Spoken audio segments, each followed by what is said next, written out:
Hello everyone, आप सभी का स्वागत है मैथ्स की दुनिया में। और आज हम लोग करने वाले हैं प्रश्नावली 8.1 क्लास 10th का करने वाले हैं। क्वेश्चन नंबर 6 कर रहे हैं प्रश्नावली 1 का।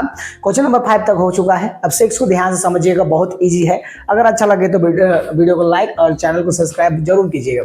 यदि एंगल ए और एंगल बी न्यून कोण हो जहां कोस ए बराबर कोस बी, तो दिखाइए कि आपको यहां पर मिलेगा, को दिखाना है कि यहां पर कोण ए बराबर मिल गया है कोण बी। ठीक है, ये चीज करना है। ये शब्द को समझिएगा, न्यून कोण क्या है, ए और बी क्या है, न्यून कोण है। तो चलिए करते हैं इसको। सबसे पहले हम लोग क्या करते हैं, एक त्रिभुज बनाते हैं। अब तो आपको पता है कि ये जो है पूरा चैप्टर जो है समकोण त्रिभुज के ऊपर आधारित है, तो आपको समकोण त्रिभुज ही लेना है। लेकिन अभी आपको ध्यान रखना है कि बीच में जो 90 डिग्री है वो कौन होगा, बी नहीं ले सकते हैं। बी क्या है, न्यून कोण है, और ए भी क्या है, न्यून कोण है। इसका मतलब यहाँ पर हमें ए रखना पड़ेगा, यहाँ पर बी रखना पड़ेगा, और इसको क्या रखना पड़ेगा, सी।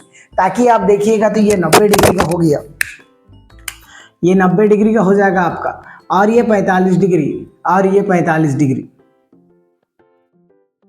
ठीक है, 45 का मान लेते हैं, दोनों 45 डिग्री का है।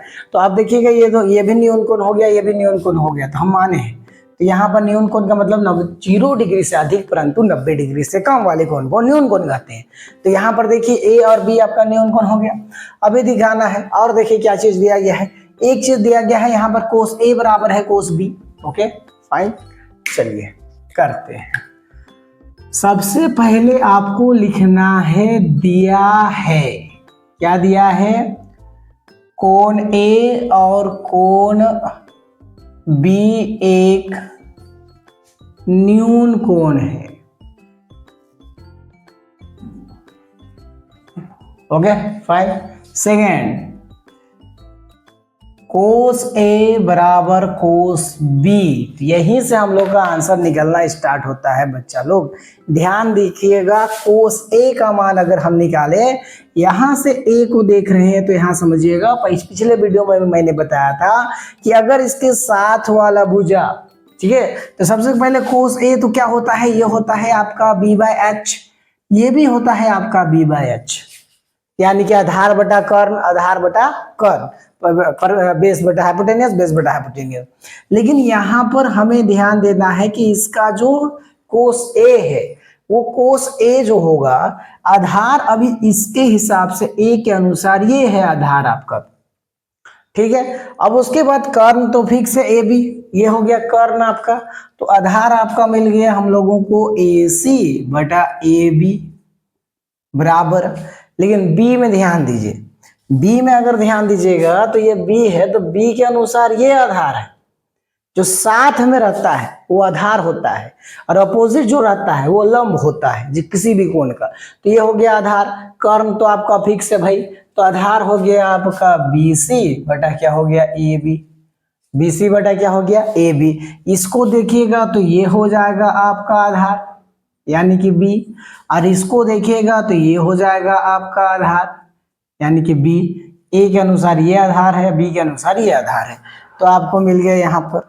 अब ध्यान दीजिए, हम जो है ए बी को उधर भेज देते हैं, चाहे ना भेजें। ए बी कट गया, नीचे नीचे रहता है तो कट सकता है, तो आपका कट गया, ए बी कैंसिल हो गया ए बी से, तो आपका आ गया ए सी बराबर हो गया बी सी।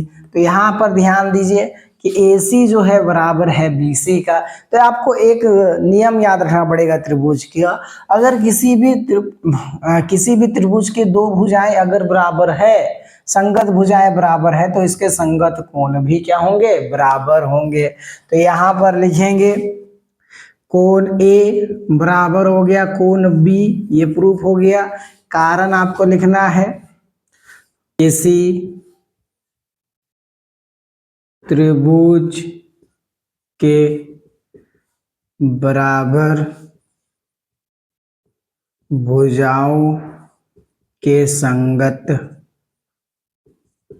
कोण क्या होते हैं, बराबर होते हैं। किसी त्रिभुज के बराबर भुजाओं के